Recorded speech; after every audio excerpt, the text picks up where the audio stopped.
I'm trying to free your mind, but I can only show you the door. You're the one that has to walk through it. Okay, first of all, I just like to give you a short history lesson on why this is happening. Communism is based on false assumptions, and it made some miscalculations where they assumed that the working class would unite together all around the world, and they didn't. And the communists took notice that nationalism was the fault.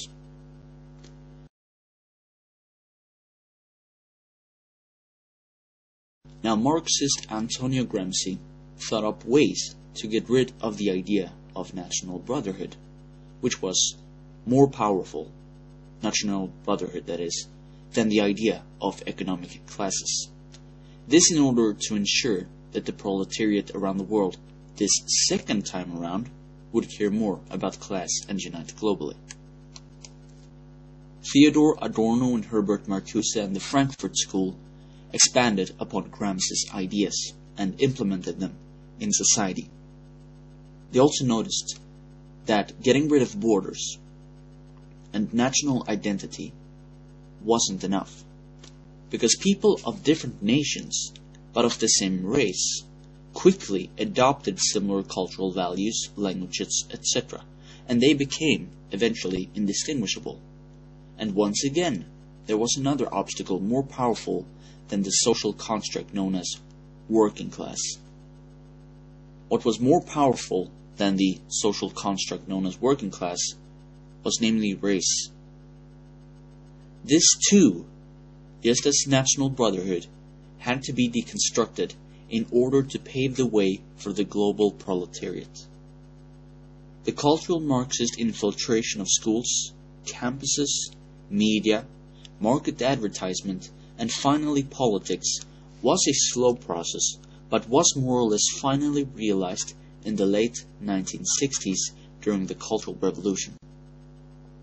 And the point of cultural Marxism was to get rid of roots, attachments such as national and racial identity, i.e. ancestral and historical origin as an identity of individuals, so that they would adopt the proletariat view, the Marxist view of identity, that is to say working class. The famous quote, "The capitalist will sell us the rope with which we will hang them with," by Vladimir Ilyich, has probably never been more applicable and accurate. The short-sighted, naive capitalist opportunist, who mainly is after to innocently make monetary profit for himself, do this without considering what he also is contributing in creating, the end of capitalism.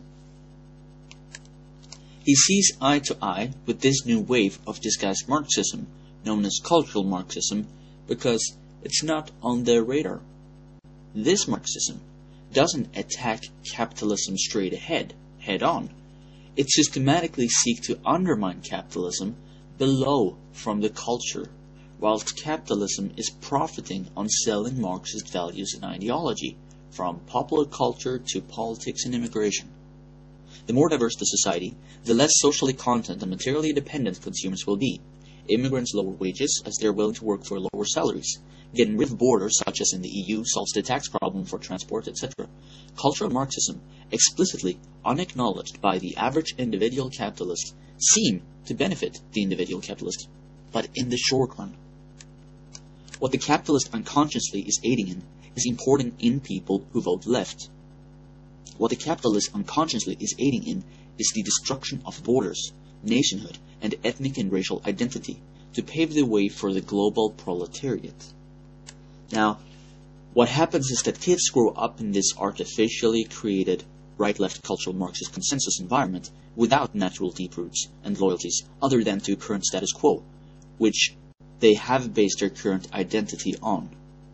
Like a human born without a drug addiction, now a drug addict, defending drugs because what will end him has become him. Quickly returning to the Frankfurt School, this is how the Frankfurt School looks today, and this is obviously in Germany, and they even have kept Theodor Adorno's desk, which he wrote theories in how to undermine the Western society, endorse in mind's national identity, and how to push forward the idea of anti-racism. This all was by plan. This was not something that naturally emerged. Or active measures, активные мероприятия in the language of the KGB, or psychological warfare. What it basically means is to change the perception of reality of every American to such an extent that despite of the abundance of information, no one is able to come to sensible conclusions in the interests of defending themselves, their families, their community, and their country. It's a great brainwashing process which goes, and it's divided in 4 basic stages. The first one being demoralization. It takes from 15 to 20 years to demoralize a nation. Why that many years? What's also important to note, as you will notice the further we go along in the series, is that many of the Frankfurt School members belonged to a particular tribe. They shared the same ancestry. I'm pretty sure most of you can figure out by now what identity or ancestry or tribe these people belong to, what they have in common. So there's probably no need for me to say it. And besides, you can look it up yourself on Google. You can look the names and you can see their ethnicity and identity if you go back far enough. Okay, well, now I'm going to show you some clips, and I'm just going to go away and drink some juice. Certainly gotten very thirsty urge. Hey, welcome to today's United States. No surprise, the baby boomers are in charge now.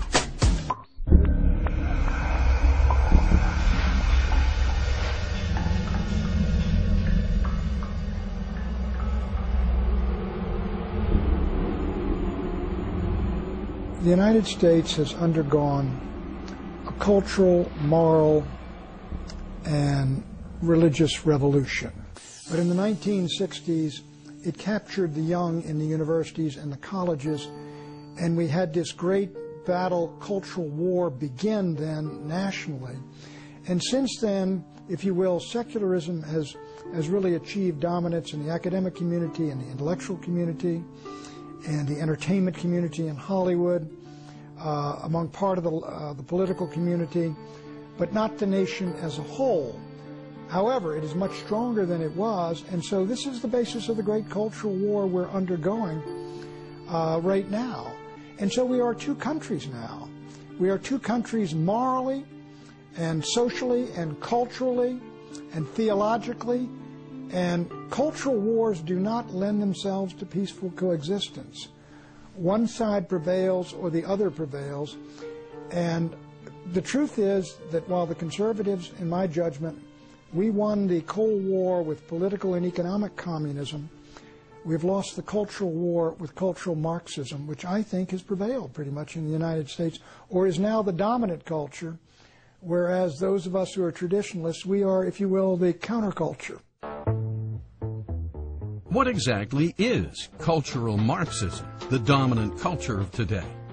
How did the founders of communism figure out a way to take over our country, not with guns and weapons, but with values and ideas?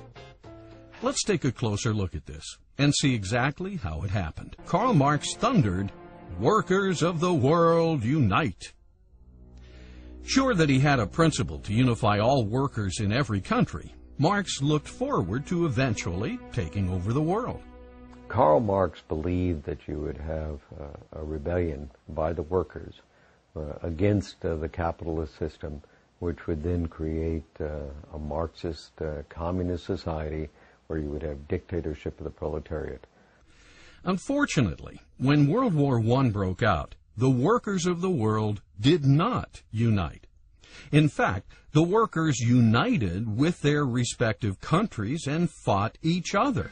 What happened was the Marxists had an enormous disillusionment when the French and the Germans and the British workers all rose up for the fatherland and went to war happily, fighting one another.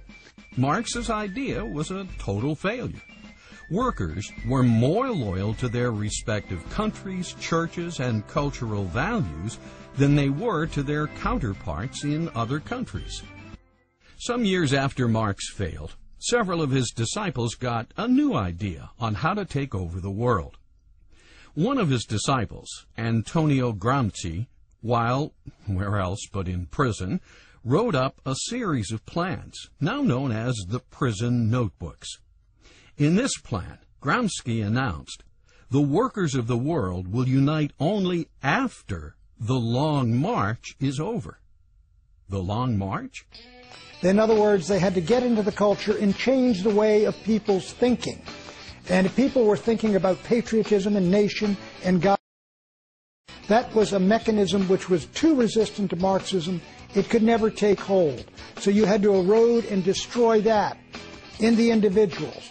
That began what's called the long march through the institutions, through the seminaries, through the churches, through the media, through Hollywood, and all the rest of it, and the vast majority of the people, so they would embrace the ideas of Marxism, and they would embrace the ideas that they had rejected, and they would be open to a takeover, basically, by Marxists. Now, not political Marxists, but cultural Marxists. Rather than workers uniting and marching into battle, thus seizing power through force, they would make a long march through the institutions. Institutions like the arts, cinema, theater, literature, schools, college, seminaries, newspapers, magazines, and what is now known as radio, TV, and the mass media. Once this march is over, all the barriers to the acceptance of Marxism will have been quietly and systematically removed. Here is the evolution of socialist strategies to rescue socialism from failure. The evolution of socialist strategies to rescue socialism from failure. First, we have classical Marxist socialism. Classical Marxist socialism was essentially two things. Wait for the masses to revolt. Wait for capitalism to economically collapse. So what happened? It led to failure. So then what did they do? They tried intellectual vanguard, agrarian version, Mao, and industrial version, Lenin. What happened to these two? Did any one of them succeed, the agrarian or the industrial, Lenin or Mao? Of course not. It led to failure. So then what did they do? Neither Lenin succeeded with his industrial version of the intellectual vanguard, nor Mao with his agrarian version. So then they tried to change ethical standard and to change epistemology. And now this is important because this is in our times. This is what you are experiencing right now. This very zeitgeist that you live in. So they changed the ethical standard and epistemology. This in its turn led to all of this. Left environmentalism, multiculturalism, politically correct thought and rhetoric, and terrorism. Just to give you a quick overview of where we are, we're down here. Okay, let's get back. So here you have it. Change ethical standard. From wealth is good to wealth is bad. From equality of opportunity to equality of outcome. Postmodernism, anti-reality, anti-reason. Left environmentalism, multiculturalism, politically correct thought and rhetoric, terrorism. Technology is bad, humans are destroying Earth, outdoors reasons per se. This is left environmentalism. The hijacking of the green movement. Then we have multiculturalism. All cultures deserve equal respect except Western culture, which is uniquely bad. This is based on cultural Marxism, and we'll get to that in more detail later on in this video. Then we have politically correct thought and rhetoric. This is changing arguments into pathologies. This was done in Soviet Russia as well, Stalin's Russia. And then terrorism. This is Antifa, anti-fascist action. So let's just first take a look at, here you have left environmentalism, multiculturalism, politically correct thought and rhetoric, terrorism. Then let's take a look at left environmentalism. Technology is bad, humans are destroying Earth, all goes reason crusade. I'm sure all of you are aware of this. Then we have from equality of opportunity to equality of outcome, multiculturalism. All cultures deserve equal respect except Western culture, which is uniquely bad. If you're familiar with George Orwell's hierarchy analysis, you will recognize this as well. And then the change of epistemology, postmodernism, anti-reality, anti-reason, politically correct thought and rhetoric, academic attacks on words and language. You know, the use of obscurantism and so forth. Что сеет ненависть к другим нациям. Да здравствует братское доверие и боевой союз рабочих всех наций в борьбе за свержение капитала. Environmental groups. I realized that the movement I had started was being taken over by politicos, basically, and that they were using it for fundraising purposes. Change ethical standard, multiculturalism. However, by the 1930s, the communist theorists, the Marxists around a group called the Frankfurt School, they started off at the University of Frankfurt in Germany. After Hitler's rise to power, they moved to the United States almost lock, stock, and barrel. And they had begun to sour on the workers. They were a bit disillusioned by the American working man because the American working man was not a revolutionary, so he was not a reliable ally or a reliable revolutionary. And as early as the 1920s, Marxist theoreticians decided that they would use racial politics. In fact, it was Trotsky who said that perhaps the American Negro could be used as the shock troops for revolution, to do what the workers had not done. So you would have racial minorities organized, blacks particularly in the United States, and gender politics. That would be radical feminism to attack the existing order. This is the origin of the anti-racism that we are seeing today. This is the history. This is why what we are seeing is what we are seeing.